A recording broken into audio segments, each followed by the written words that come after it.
I'rab akhirnya berubah sebab amil yang ada empat bagiannya, rafa, nasab, dan khafad.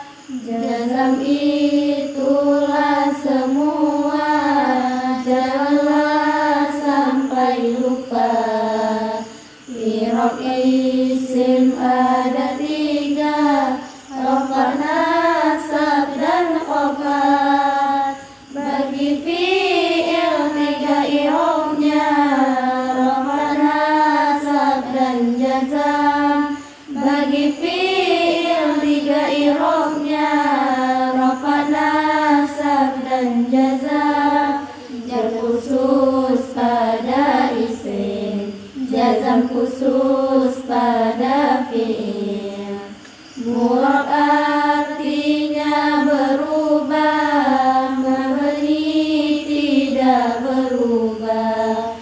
Dhamir mausul dan isyarah, isim yang